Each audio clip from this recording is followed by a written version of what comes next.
My mother offered me to the deacons of our church as a living tithe. She told me it was God's will that they use my body to purify our family's soul. I was 15 years old, and over the next few years, 4 of them came to collect. My name is Fawn Miller, and I've lived 78 years under this Kansas sun. To most folks here in Havenwood, I'm just the old woman who walks the same 3 blocks to the post office and back every morning, rain or shine. They see me sitting on this porch swing, watching the heat shimmer off the asphalt, and they probably think, there's Fawn, not a trouble in the world. They wave, and I wave back. They don't know that this old, weathered hand they're waving at is the same one that once clenched the sheets in the back room of the church, praying for it all to just be over. This town, Havenwood. It has a peaceful sound to it, doesn't it? In the summertime, it gets so hot the air feels thick as molasses, and it smells of honeysuckle and hot dust. The evenings are filled with the drone of cicadas, a sound so steady you forget it's even there. But for me, every familiar thing casts a long shadow. The chimes from the steeple of the First Pilgrim Church don't sound like a call to worship. They sound like a warning bell that's been ringing in my soul for over 60 years. This whole town is built on secrets, honey. Mine is just one of the deepest. I've held this story in my heart like a hot coal for so long, it's a wonder it ain't burned a hole right through me. But the body keeps score, and mine is telling me it's time to lay the burden down. So now, I'm gonna tell you everything. Not the whispers you might have heard over the years, not the gossip that flew around this town like thistle down on the wind. I'm gonna tell you the truth of it, the whole, ugly, God-fearing truth of how a mother's faith became a daughter's damnation. So I'm asking you for more than just your time. I'm asking for your witness. I need you to sit with me, right here on this porch in your mind, and listen to what happened behind the closed doors and the pious smiles. Don't you dare turn away when it gets hard to hear, because to tell it is one thing, but to have it be heard, well, that's a different kind of healing altogether. You have to promise me you'll stay, because what I saw, what I lived through, nobody should have to carry that alone anymore. Before the silence fell, our little house on Sycamore Street had a sound. It was the sound of my daddy, a quiet man named Thomas, tapping his pipe out on the porch rail in the evenings. It was the rhythmic thump of my mother, Martha, kneading bread dough on the floured countertop every morning.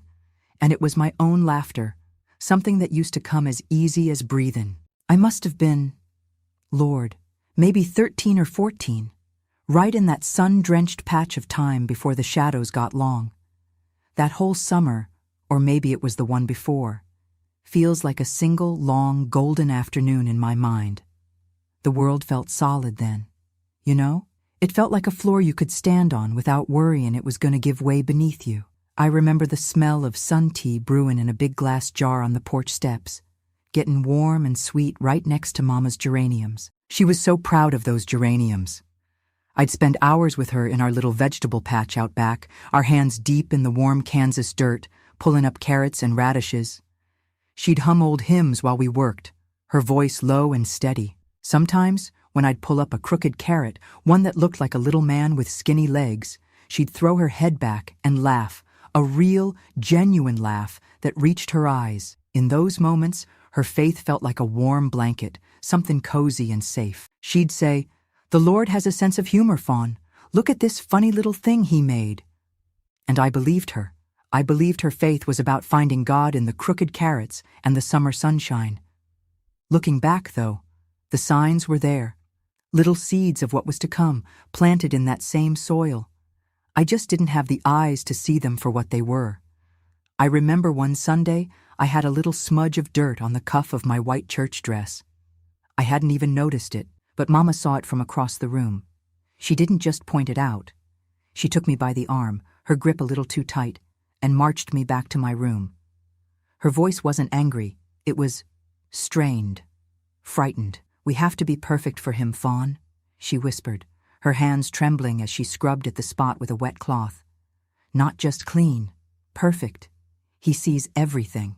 At the time, I just thought she was being particular, like she was about her pie crusts. I didn't understand that she wasn't worried about what the congregation would think. She was terrified of what God himself would think of a single smudge of dirt on her daughter. There was a bond between us then, or what I took for a bond. I remember I came down with a terrible fever once. The whole world was swimming and achy. Mama sat by my bed for 2 straight days, pressing a cool cloth to my forehead. She didn't sleep. She just sat there, humming those same hymns, her presence a solid wall against the fever dreams. I felt so safe. I thought to myself, this is what a mother's love is. It's a fortress. I believed her love, her fierce and pious love, could protect me from anything in the world. The terrible irony, the kind that only life can write, is that the fortress she was building wasn't to keep the world out. It was to keep me in.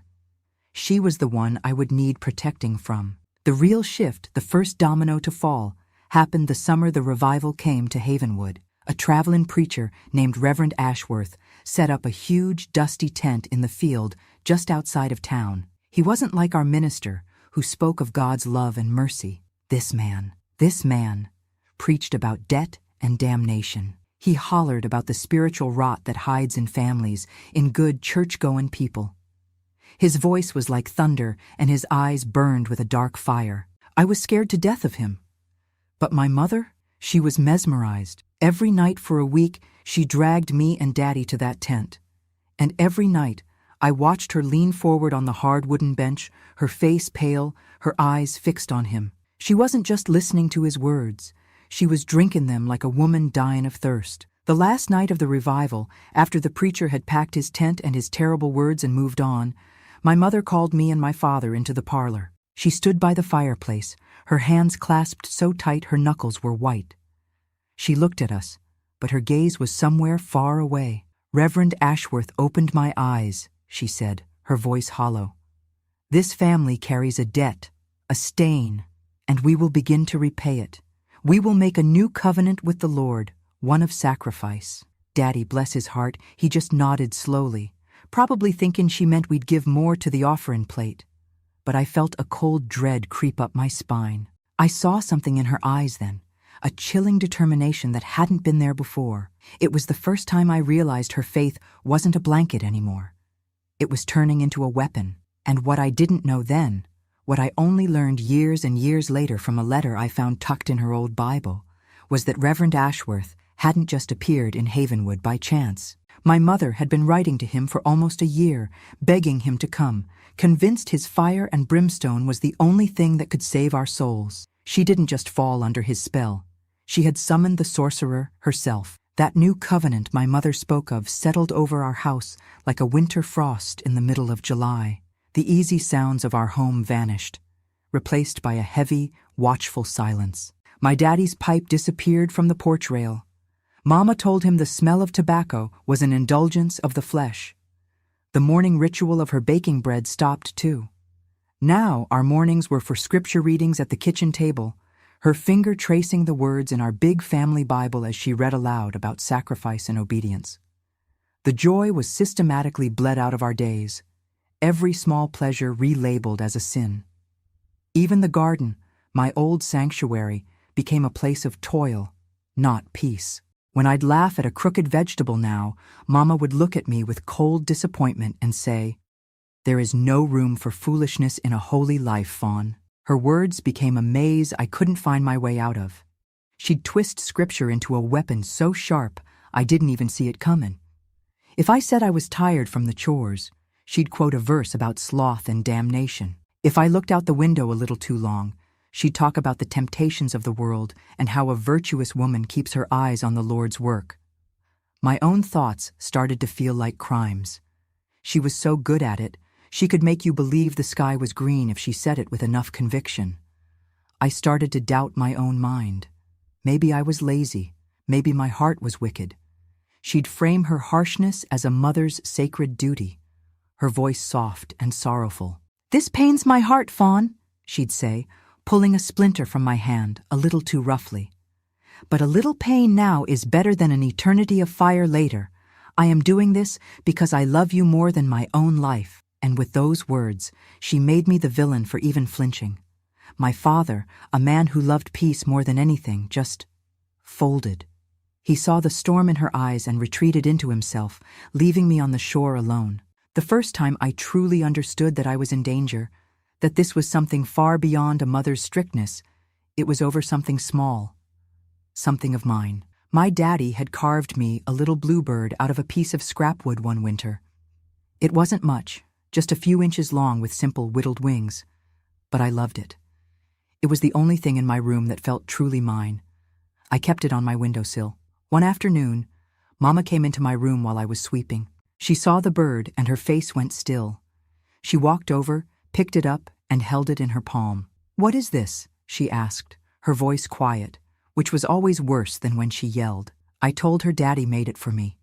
She shook her head slowly. "It's an idol, Fawn," she said. "A graven image. You are giving this piece of wood the love that belongs to God." Before I could even plead, she walked out of my room and straight to the kitchen. I followed her, my heart hammering against my ribs. She opened the grate of the big iron stove where the embers were still glowing from breakfast. And she threw my little bluebird inside. I let out a cry, and she grabbed my arm, her fingers like steel bands forcing me to watch. "Watch it burn," she commanded, her voice like ice. "This is the price of vanity. You must learn to sacrifice the things of this world. You must learn to give everything to Him." I stood there, tears streaming down my face, and watched my little bird turn black and then to ash. I smelled the smoke of the pine wood it was carved from, and I understood. She wasn't just taking away my things. She was burning away pieces of me. The plot twist, the first crack in her righteous armor, came a few weeks later. She had me cleaning out an old cedar chest in the attic, looking for old linens. Tucked way at the bottom, under a christening gown yellowed with age, was a small tin box. It wasn't locked. Inside, I found a folded brittle piece of newspaper. It was from the Havenwood Chronicle, dated 25 years earlier. It was a picture from the annual county fair, and there, right in the middle of a group of smiling young people, was my mother. A girl I barely recognized, her hair down, her smile wide and free. The caption beneath read, "Martha Miller, 17, takes home the blue ribbon for the second year in a row at the Saturday night barn dance." Dancing. She was holding hands with a boy I'd never seen before, and she was the prize-winning dancer. My mother, who had told me 100 times that dancing was the devil's own invitation, that her feet had never once stepped onto a dance floor. I felt a dizzying rush of something. Not triumph, but a profound and sickening confusion. I took the clipping downstairs. I found her on the porch reading her Bible. I held it out, my hand shaking. "Mama?" I asked. "What is this?" She looked at the clipping, and for a second, a flicker of that girl in the picture crossed her face before it was gone, replaced by a cold, hard fury I had never seen. She snatched the paper from my hand. She didn't deny it. She stood up, her shadow falling over me. "I was a foolish, sinful girl," she hissed, her voice low and dangerous. "That girl is dead. I burned her away with prayer and repentance. This is proof of the rot I came from, the rot that is in our blood." She shoved me toward my room and locked the door from the outside. As the bolt slid home, she spoke through the wood, her voice chillingly calm. "You see, Fawn? You see how deep the sin goes? It's in your bones, too, and I will cut it out of you, one way or another." After the burning of the bird, my mother began the quiet work of building my prison.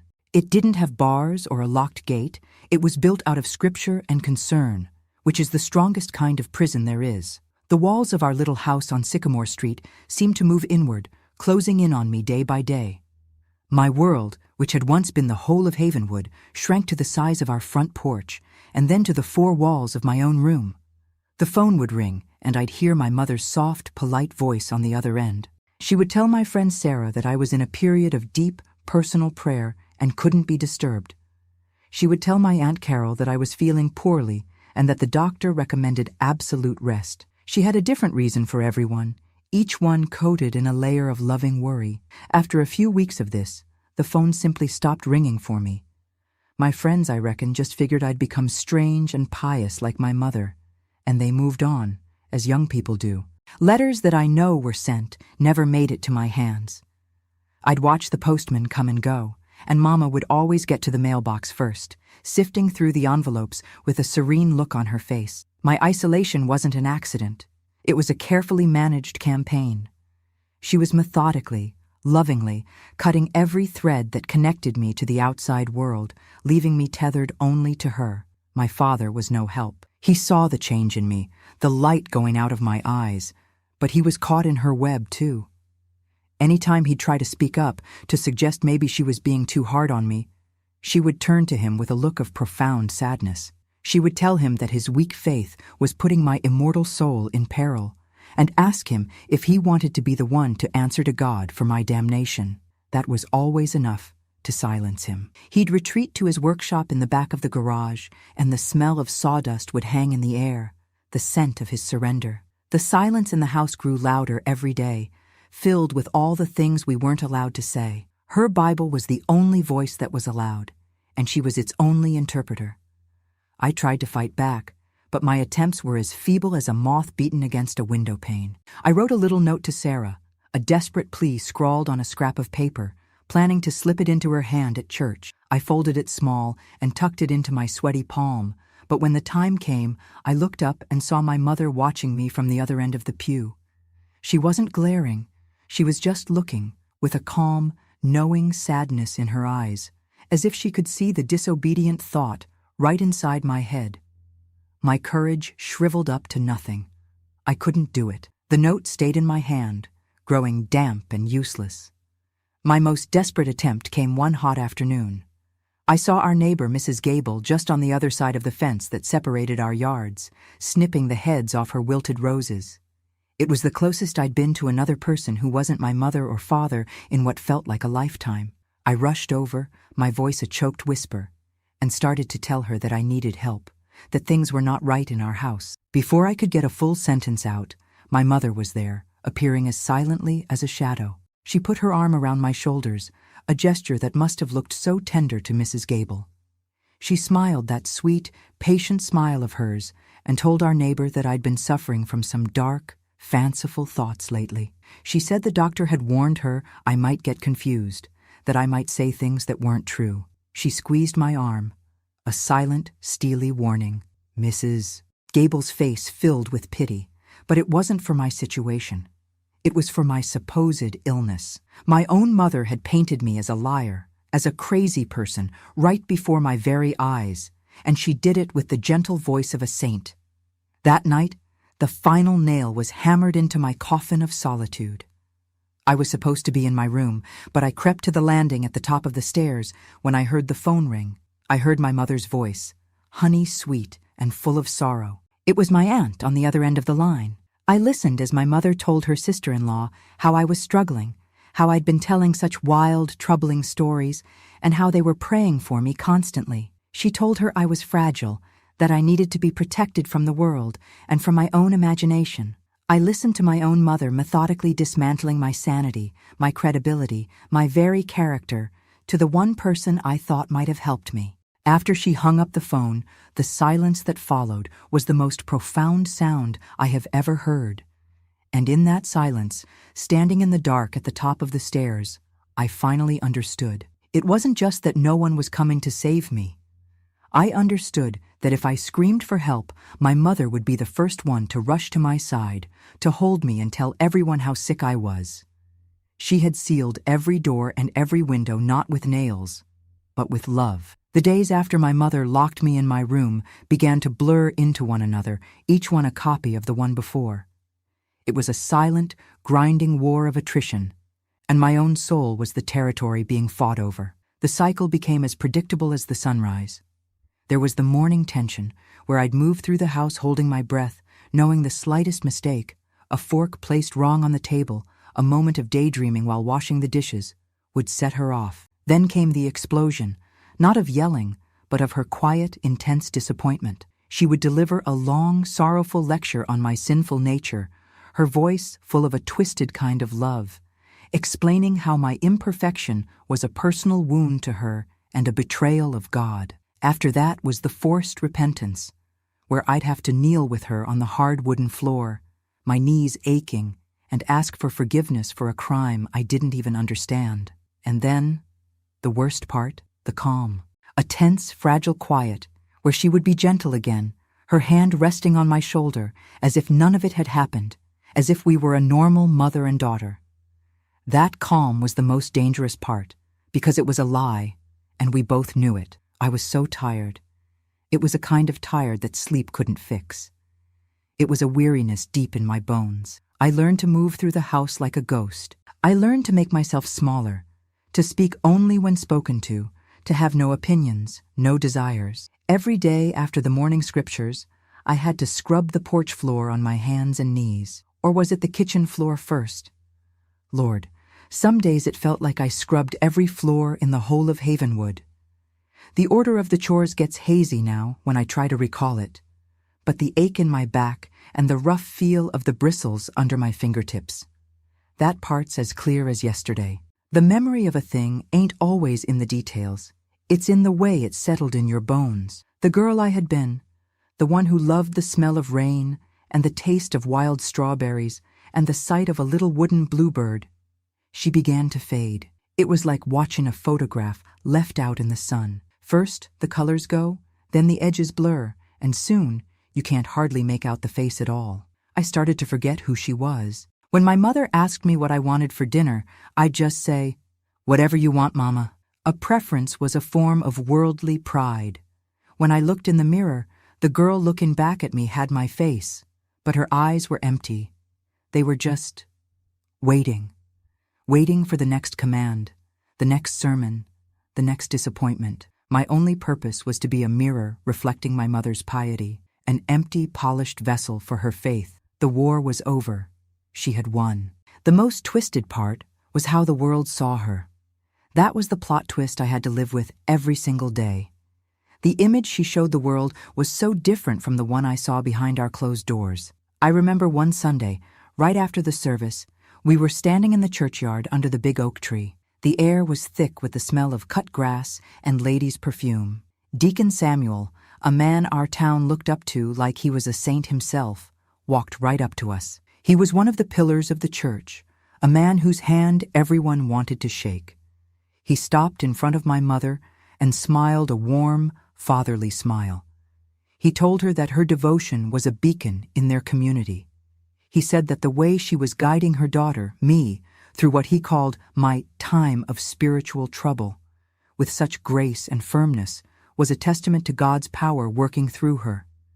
He looked at me then, his eyes full of a deep and practiced pity that made my skin crawl. And my mother, she just soaked it all in, her expression one of humble, weary sacrifice.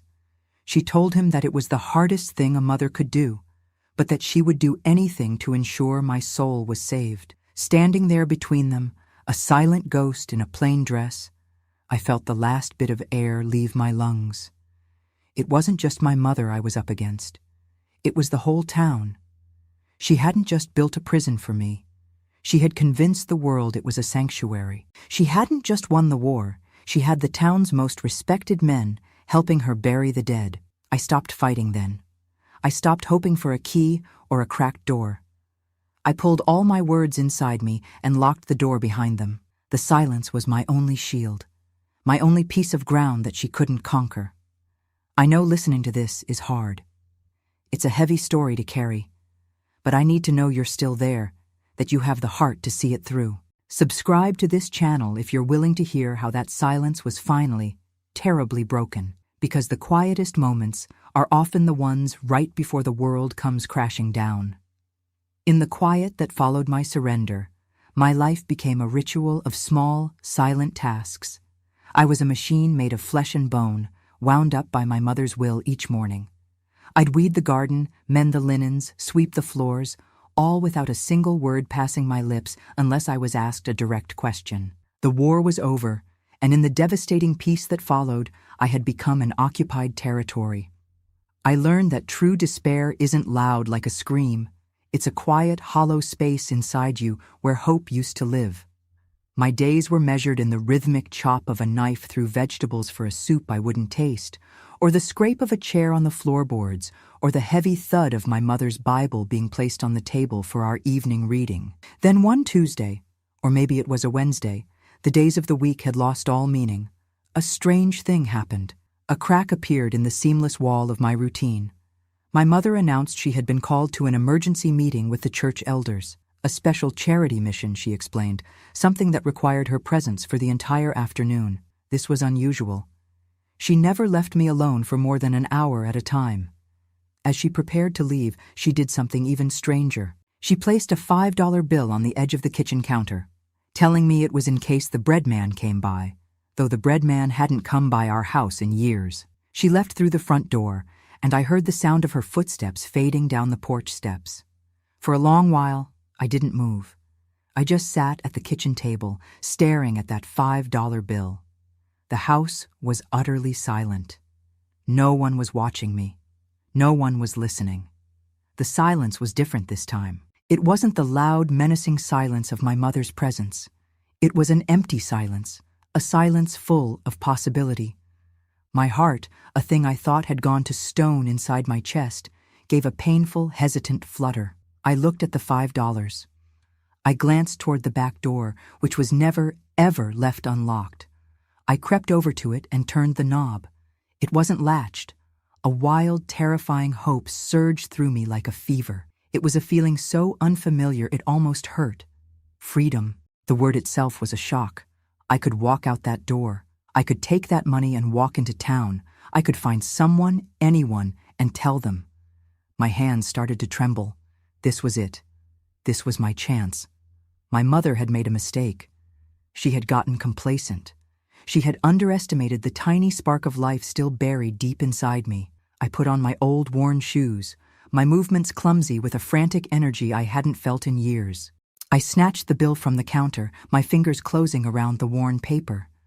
I was sobbing, but I made no sound. I reached the back door, my whole body shaking, my hand on the cool metal knob. I could smell the dust and the dry grass of the world outside.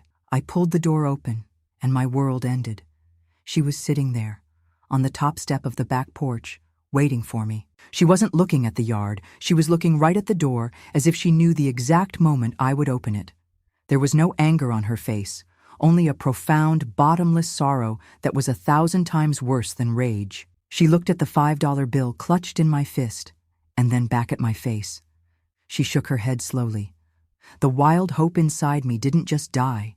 It shattered into a million tiny, sharp pieces that pierced every part of me. She stood up and gently guided me back inside, her touch as soft as if I were a sick child. She led me back to the kitchen table and sat me down. She explained, her voice aching with a mother's pain, that she had known my heart was still full of rebellion. She had told me she prayed to God for guidance, asking for a sign of my true nature. And this, she said, was his answer. The whole thing, the meeting, the money, the unlocked door, had been a test she had designed to reveal the sin I was still hiding in my soul. A test I had failed in the most spectacular way. It wasn't a mistake. It was a trap. A cruel, perfectly designed piece of theater to prove to me that I was rotten to the core and that she was the only one who could see it. She told me that she wasn't angry, only deeply wounded by my betrayal of her trust and of God's. She said that now, finally, after this last bit of wickedness had been exposed, we could begin the real work, the true purification. I looked at her, at this woman who was my mother, who had built this elaborate stage just to watch me fall, and sitting there, with the smell of freedom still in my nose and the ghost of it still tingling on my skin, I finally broke. I gave up. There was no fawn left to save. There was only my mother's will and the great, empty abyss that was waiting for me. After the trap on the back porch, the world went gray. My spirit, that little bird that had tried to fly, had its wings broken for good. I was an empty house, waiting for my mother's will to furnish it. And it was in that emptiness that the true horror began. The purification she had spoken of was not to be done with prayer alone. The first time happened on a Sunday evening, after the last of the congregation had gone home. The church was cold and smelled of old hymnals and snuffed-out candles. My mother led me to the small, windowless room in the back, her hand a firm, unyielding presence on my shoulder. She told me this was my true service. She explained that my sin was a stain on our family's soul, a debt that had to be paid, and since I had proven my own heart was too weak, others would have to help. She called it a living tithe. She opened the door, and Deacon Samuel was waiting inside.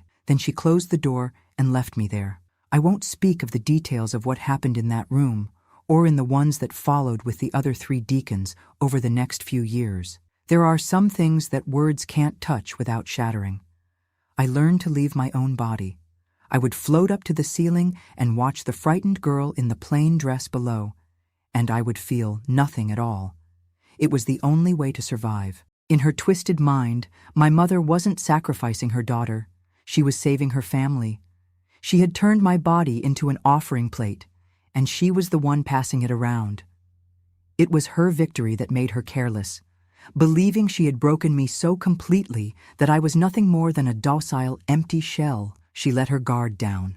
My mother, in her quest to make me pious, decided I should spend my empty hours on edifying tasks. One day, she brought home 3 large, dusty boxes from the church. They were filled with old church records, decades of baptismal certificates, marriage licenses, and financial ledgers. She told me to organize them, to put everything in chronological order. It was a tedious, mind-numbing task, perfect for a girl whose mind was not supposed to be used for thinking. For weeks, I did just that, my fingers smudged with old ink, my mind as blank as the dust motes dancing in the slivers of light. I wasn't looking for anything. I had stopped looking for a way out long ago. But sometimes, a weapon finds your hand when you aren't even searching for one. I was sorting through a financial ledger from a few years back. The pages were brittle and smelled like damp earth. And I saw his name, Deacon Samuel. There was an entry for a charitable donation of a very large sum of money. It seemed odd, but my mind registered it with the same dullness it registered everything else. But then, in another book, a smaller one marked Benevolence Fund, I saw a corresponding entry. It was a disbursement, a payment from the fund for the exact same amount, paid to Martha Miller, my mother. I froze, the brittle page trembling in my hand. I felt a jolt so powerful it was like being struck by lightning. I started looking, my fingers flying through the pages, my mind suddenly sharp and clear for the first time in years. And I found it again, a donation from another deacon, and another matching payment to my mother, and another, a pattern of piety and payment. This wasn't a spiritual sacrifice. It wasn't a living tithe. It was a business transaction. They weren't just taking my soul. They were paying my mother for the privilege. The ground beneath my feet, a ground I thought was already at rock bottom, gave way. This wasn't just the madness of a religious zealot. This was greed.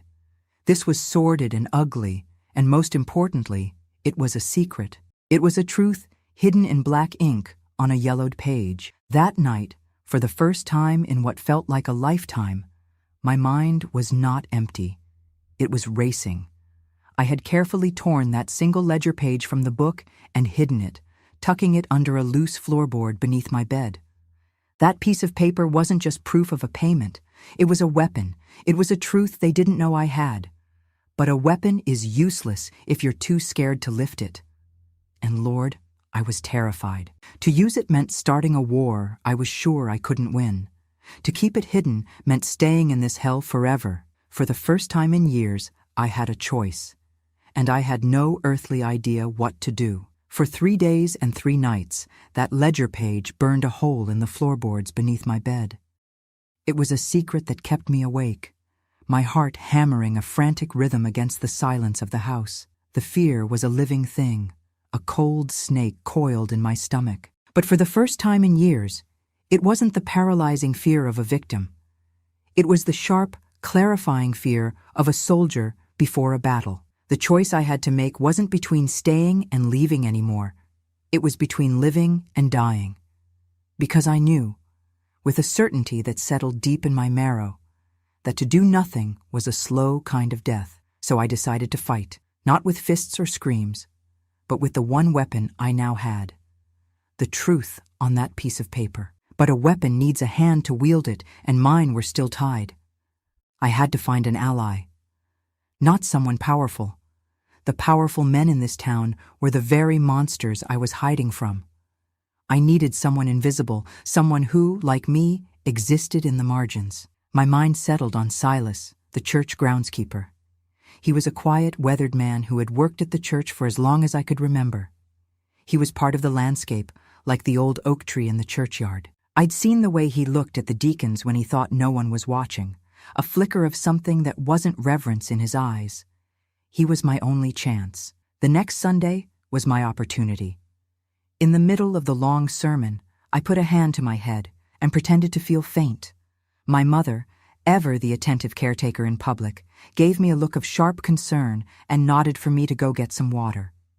It was the first time I had used her public image against her. I slipped out of the sanctuary, not to the water fountain, but out a side door and into the blinding Kansas sun.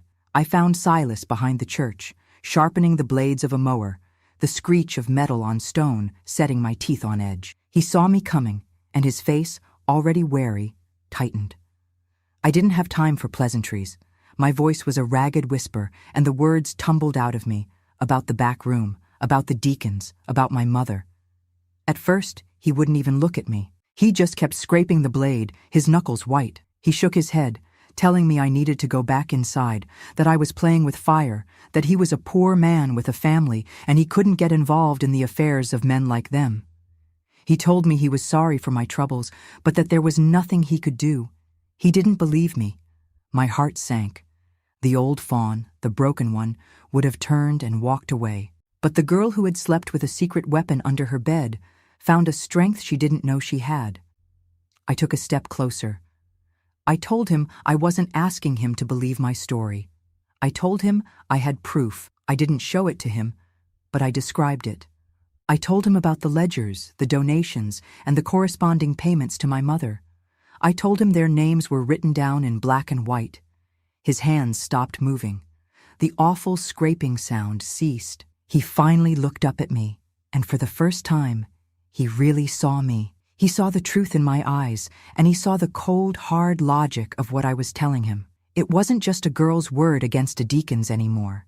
It was their word against their own bookkeeping. A silent understanding passed between us. He gave a slow, grim nod. He couldn't fight them for me, but he could be a messenger. He could be the architect of my escape. He asked if there was someone, anyone, far from Havenwood that I could trust. I thought of my mother's estranged cousin, a woman who had left town years ago after a falling out with my mother over the church.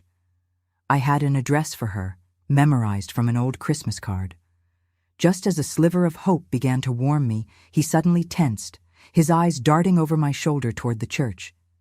He pressed a stub of a pencil and a scrap of paper from his work apron into my hand. He told me, his voice a low hiss, to write down the name and address, to meet him by the old gardener's shed at the far edge of the property in exactly 5 minutes. Then he turned his back on me and started walking away, trying to look like we'd never spoken.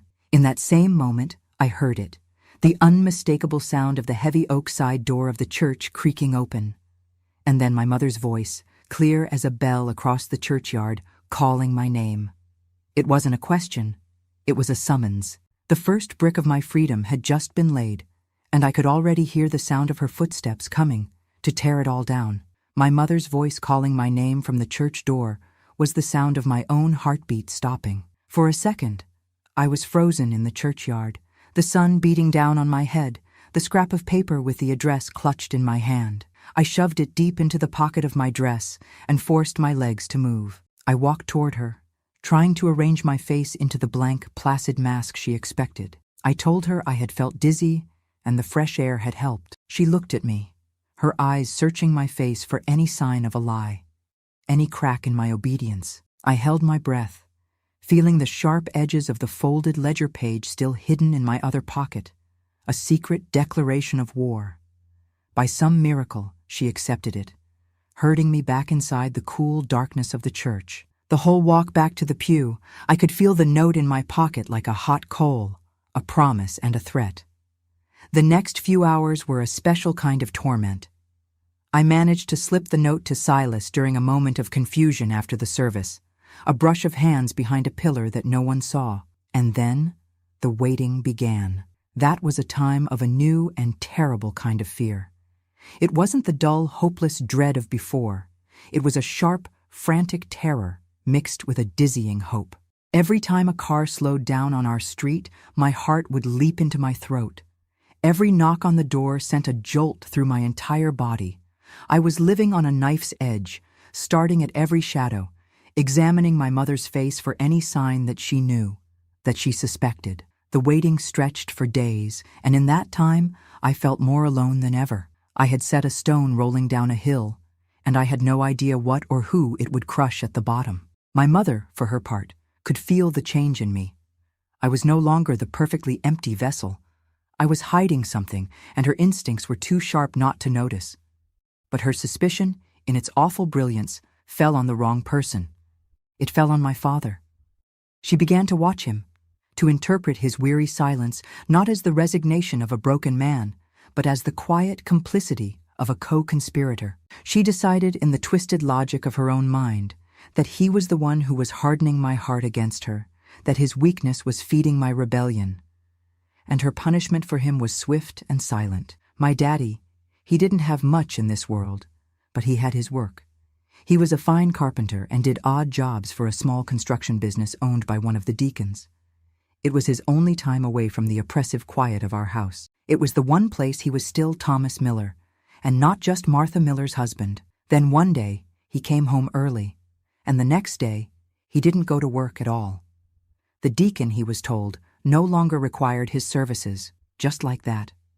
There was no reason given, but I knew. I knew with a sickening certainty that my mother had made a quiet phone call. She had whispered a word of her husband's wavering faith, or his troubled spirit, into the right ear. She had taken from him the one thing that was still his. She had put him out to pasture like an old horse, and she had done it to punish me. He started spending his days in the parlor armchair, just sitting. The life drained out of him, leaving a hollowed-out man in its place. And I knew it was my fault. My secret act of courage had cost my innocent father the last piece of his own life. A week after I had passed the note, Silas found me while I was hanging laundry in the backyard. He spoke without looking at me, pretending to be examining a loose fence post. He told me the letter had been sent, that it was on its way, that help was coming. The words should have made me fly. They should have been the most beautiful words I had ever heard. Instead, they landed in my gut like a stone. It was a victory that felt exactly like a sentence. Because that evening, I watched my father through the crack in the parlor door. He wasn't reading. He wasn't sleeping. He was just sitting there in his armchair, his hands lying limp in his lap, his eyes fixed on nothing at all. He was a ship run aground in the middle of our living room, and I was the storm that had put him there. The guilt was a physical thing, a weight pressing down on my chest, making it hard to breathe. I knew, or at least I believed, that I could fix it. I could go to my mother. I could hand her the ledger page. I could confess everything, renounce my rebellion, and give her back the broken, empty daughter she wanted. And maybe, just maybe, if I sacrificed myself, she would grant him his life back. The price of my freedom was my father's soul. And standing there in the hallway, listening to the clock tick, I had to ask myself, was I willing to pay it? I stood in the shadows of the hallway for what felt like an eternity, the weight of my father's ruin pressing down on me. The choice was a poisoned one, his soul or mine. In that moment, watching him sit there like a hollowed-out tree, a new and terrible clarity came to me. Giving myself up wouldn't save him. My mother's brand of righteousness didn't heal what it broke. It just moved on to the next thing that needed purifying. If I surrendered, there would simply be two ghosts sitting in that parlor instead of one. The only way to save my father, to save the memory of the girl who loved bluebirds, was not to surrender, but to win. I realized her cruelty was a disease, and the only cure was to expose it to the light. The decision settled in me, not with a rush of courage, but with a cold, quiet calm. The calm of a person who has nothing left to lose. The days that followed were the strangest of my life. On the outside, I was the perfect model of obedience. I did my chores without complaint. I knelt for prayers. I was a still, quiet lake, but underneath the surface, a storm was gathering. I was waiting for a sign from Silas, waiting for a word from the outside world. This quiet was my new armor. I found a strength not in what I was going to gain, but in what I had already survived. I would look at my reflection and see the haunted eyes of the girl in the back room of the church, and I would feel a promise take root in my heart. I would not let her have been for nothing. I would not let my father's brokenness be for nothing. My fear was still there, a constant companion, but now determination was walking beside it. My mother, sensing this new, unbreakable calm in me, grew uneasy. And so, she made one last, desperate attempt to pull me back under her control, the most insidious one of all. One night, she came to my room long after I was supposed to be asleep. She was carrying a glass of warm milk, something she hadn't done since I was a small child. She sat on the edge of my bed, her face soft in the dim light. She didn't speak of God or sin. She spoke of being a mother. She told me, her voice thick with a sorrow that sounded almost real, that she knew she had been hard on me. She said she was just so afraid of the world, so afraid of failing in her duty. Then came the offer, the serpent's apple. She told me that if I could continue to be this peaceful, obedient girl, if I could truly put the rebellion from my heart, maybe we could start over. She even whispered that she might have a word with the deacon, that perhaps there had been a misunderstanding about my father's job. It was a masterful performance. She was offering me everything I thought I wanted: peace, my mother's love, my father's restoration. The temptation to believe her, to fall into that warm, easy lie, was so powerful it made me dizzy. It was the promise of an end to the war without firing a single shot. But as I looked at her, really looked at her, I saw it, the performance. The tears in her voice never quite reached her eyes. The hand she placed on mine felt like a cage, not a comfort. I understood then that this wasn't an act of love. It was just a different kind of weapon. She wasn't offering me freedom. She was offering me a prettier, more comfortable prison. And I knew, in that moment, that I would rather die in the storm of the truth than live in the quiet of her lies. I nodded meekly, pretending to accept her truce, and let her leave my room believing she had won. She didn't know that all she had done was show me the lock on the cage. The very next day, as I was leaving the church service, I passed Silas near the gate. He was sweeping the path, and as I walked by, he gave me the smallest, almost imperceptible nod. It was the signal. The letter had been received. The time for waiting was over. That night, I waited until the sound of my father's troubled sleep and my mother's steady breathing filled the house. I pulled the ledger page from its hiding place under the floorboard, the paper feeling both as fragile as a dead leaf and as heavy as a gravestone. I folded it carefully and tucked it deep into my dress. Then, moving with a purpose I hadn't felt in my entire life, I slipped out of the house into the cool, dark air. I walked through the sleeping streets of Havenwood, each step on the cracked pavement a drumbeat counting down to the final confrontation. I was heading for the bus station, for the only public telephone in town, and for the call that would either set me free or bring the whole world crashing down on my head. There was no turning back now. The storm was here. The walk to the bus station felt like a dream. The moon hung high and white in the dark sky, and my own shadow was my only companion. I stood in the yellow light of the phone booth, the receiver cold against my ear, and made the call that would change everything. I told my cousin everything. The whole ugly story poured out of me in a ragged whisper. The back room of the church, the deacons, my mother's role, and finally, the ledger page. There was no disbelief on the other end of the line, only a grim, weary sadness. She had known my mother's brand of piety for years. She told me to be strong, that she would be there the next day, and that she would not be coming alone. The next afternoon, we walked into the First Pilgrim Church. It wasn't a Sunday. The air was still and heavy. My cousin was beside me, a woman as solid and unmovable as an old oak, and with her was a quiet man in a plain suit who was a lawyer from 2 towns over. We walked right into the elders' meeting room. The 4 deacons were there, seated around the long, polished mahogany table, and at the head of the table sat my mother, a queen in her court. Their faces turned to us, first with surprise, then with a cold, rising anger. This was it. The moment the storm I had carried inside me would finally break. My voice, when I began to speak, was a thing I didn't recognize. It didn't tremble. It was low and steady. I looked each of the 4 deacons in the eye as I spoke. I told them what they had done to me, in the name of God. I spoke of the cold back room and the smell of candle wax. I spoke of the years of silence.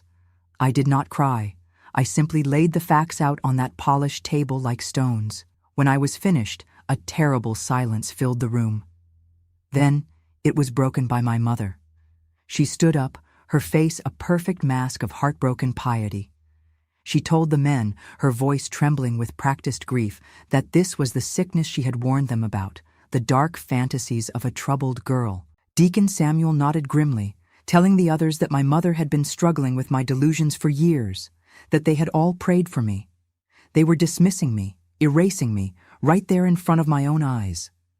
They were a wall of power and righteousness, and I was just one girl with a terrible story. It was then that I knew words were not enough. I walked forward, my steps echoing in the silent room. I reached into my dress and pulled out the folded, brittle ledger page. I laid it on the table for them all to see. I explained what it was, the donations from them, the payments to my mother, the neat, undeniable record of their business. I watched their faces change. I saw arrogance curdle into panic. I saw the sweat bead on the upper lip of one of the younger deacons. I thought, for one wild, soaring moment, that I had won. But I had underestimated their wickedness. Deacon Samuel stood up slowly. He looked at the ledger page, and then he looked at me with a gaze full of pity. He didn't deny it. He did something far worse. He confessed, but he twisted the truth into a new and more terrible lie. He told the room that yes, of course they had given my poor mother money. They had done it as an act of Christian charity. He said I had been a wild, promiscuous child, constantly running off, bringing shame on my family. He explained that the money was to help my saintly mother afford the special care I required, to help her manage my scandalous behavior and protect the family name. He turned my one piece of proof, my weapon, into a receipt for my own shame. He confirmed the payments to confirm their story of my delinquency. The other deacons, seeing their escape, murmured in agreement. Of course, that's what it was, an act of mercy. My mother looked at me, and in her eyes I saw no fear, no remorse. I saw a cold, final victory. She had outmaneuvered me. She had taken my truth and melted it down, reforging it into a chain to bind me forever. She took my arm, her grip like iron, ready to lead her broken, publicly shamed daughter home. I looked at the faces of the men who had destroyed me, and I saw nothing but righteous relief. I looked at my mother, and I saw a victor claiming her prize. I thought that was it. I thought the story ended there, in that dark, wood-paneled room. But there was one last secret in that town, one final voice that had not yet spoken. My mother's hand was a manacle on my arm. The triumphant pity in her eyes told me I was being led not just from a room, but from my last chance at justice, back to a life of silent servitude. The air in the room was thick with the deacon's relief and my own bitter defeat. We were almost at the door when a small sound broke the silence. It was the sound of a woman clearing her throat. All of us turned. In the back of the room, where she had been sitting as silently as a church mouse, Eleanor Samuel stood up. She was the deacon's wife, a woman I had only ever seen as a whisper, a shadow that clung to her husband's side. Her hands were trembling, but her voice, when it came, was clear. She informed the room, her eyes fixed on her husband, that he was a liar. She continued, her words falling like stones into the horrified silence, and corroborated my story. But she had more than just her word. From her handbag, she pulled a small, leather-bound book, her diary. For years, she told them, she had lived with the weight of her husband's sins. She had documented everything. The late nights he came home from the church, the scent of guilt on him, the names he would sometimes murmur in his sleep. Then came the final plot twist, the one that shattered not only the lies in that room, but the very foundation of my entire life. She read an entry from 2 years prior. In it, she had written down what her husband had told her in a moment of drunken confession. He had told her about the arrangement with my mother, and he had told her the reason. My mother, Martha, had offered me to them as a sacrifice, a desperate penance to atone for a terrible sin she had committed in her own youth, long before she was married. A sin no one in Havenwood knew about. She had given birth to a child and had abandoned it. The purification she was so obsessed with, the debt she claimed our family owed. It was never about our souls. It was about hers. I was not a tithe for God. I was the payment for my mother's own private hell. The confession hung in the air, sucking all the oxygen from the room. Deacon Samuel seemed to collapse in on himself. The other deacons stared, their faces a mask of pale, guilty horror. But my mother, her face, for the first time, was truly empty. The mask of piety didn't just crack, it disintegrated, leaving nothing behind. The truth had finally done what I never could. It had silenced her completely. The aftermath was a quiet, swift earthquake that shook Havenwood to its foundations. The deacons were stripped of their titles, their families undone by the public shame. My father, freed from the weight of my mother's sainthood, slowly came back to life, like a plant that had been starved of water. We never spoke much about what happened, but a new, gentle quiet grew between us, one of shared survival. I left Havenwood with my cousin, and I never went back. Years later, when my mother was old and frail, I visited her. I asked her one last time why she had done it. She looked at me with those same cold eyes, no longer burning with faith, but hollowed out by fear. She told me the story of the baby she had left, the terror of damnation that had haunted her every single day of her life. She confessed that sacrificing me had felt like the only way to quiet the screams she heard in her own soul. She died 2 years after that, without ever once asking me to forgive her. The peace I have now, at 78 years old, didn't come from a church. It didn't come from revenge or even from justice. It came from truth, and it came from my children. I had 5 of them, born from all that pain. When they were grown, I sat them down and I told them everything, just as I am telling you now. They didn't look at me with judgment. They looked at me with a compassion my own mother could never spare. They are the good that grew out of the poisoned ground of my past. They and their own children are my garden now. My 5 children are not the mark of my shame. They are the proof of my survival. They are my true and only miracle. This is how an old woman in Kansas found a way to replant her own life. If my story has moved you, if it has meant something to you, I ask that you not let it end here. There is strength in every voice that dares to speak its truth. Share your own story when you are able, and speak up for those who cannot. I'm still here, and I want to know what you think. Tell me, what city are you watching this from? I'd love to know how far my words have reached. And please, subscribe to this channel. There are so many other stories that need a witness.